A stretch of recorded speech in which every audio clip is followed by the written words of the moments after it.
Ambassador of the United States, Kelly, for her contribution. And I now give the floor to the Ambassador of Indonesia, Jani. You have the floor. Thank you. Thank you, Mr. President. And like others also, I would like to thank the Secretariat to make this possible for us all here to be back in this August building. And as you have suggested, Mr. President, I shall be brief. First, to join others by extending a warm welcome to Minister Claudia Blum. It is indeed an honor to have you here at this briefing. I also would like to thank Ms. Clemencia Karabali for sharing her inspiring contribution in supporting the implementation of the final peace agreement on the ground. I also would like to express Indonesia's appreciation to SRSG Carlos and his team for today's briefing and for the work of the verification mission in Colombia.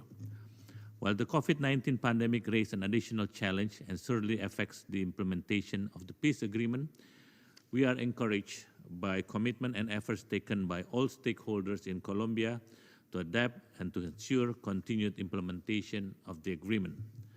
Having said that, let me make 3 brief points. First, progresses and challenges during this reporting period. We acknowledge several positive steps that have been achieved, including by the Special Jurisdiction for Peace in the legal guarantee sectors, as well as in various programs in economic and social integration. However, it is also crucially important to continue to focus on areas where progress is still limited, such as in the illicit crop substitution program, access to housing, and the allocation of land to former combatants. Indonesia continues to call on all relevant parties to redouble efforts in ensuring the effective implementation, sustainability, and success of these programs. Reintegration is key. We look forward to further progress despite these unprecedented and difficult times. Second, we remain deeply concerned about the continuous violence against and killings of human rights defenders, social leaders, and former combatants. We therefore call for more progress in operationalization and implementation of related programs, such as the action plan and roadmap, so as to enhance their safety.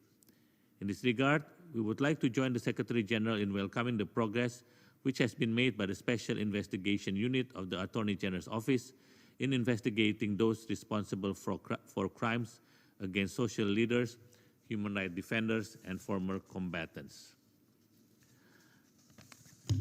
However, we are also concerned about the increasing activities and presence of illegal armed groups and criminal organizations in various regions. These must be stopped, and we therefore urge them to refrain from violence to enable relief to be provided to communities already affected by the COVID-19 pandemic. My last point is on possible modification of the final peace agreements. We join the Secretary General once more in urging all actors to avoid reopening discussion on potential modification to the peace agreement. We believe that this is not the time for alteration that could lead to new polarization and division among Colombians. Instead, let us continue to build on positive momentum to ensure that the implementation of the final peace agreement moves forwards. Mr. President, as in many other places, the COVID-19 outbreak will pose many challenges for Colombia over the coming months.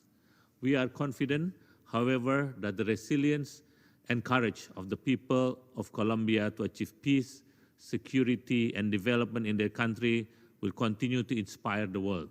To that end, this Council owes them its continuous support. Thank you, Mr. President. Thank the Ambassador of Indonesia for his contribution, and I now give the floor to le représentant de la France, Antoine. I'll give the floor to France, Antoine.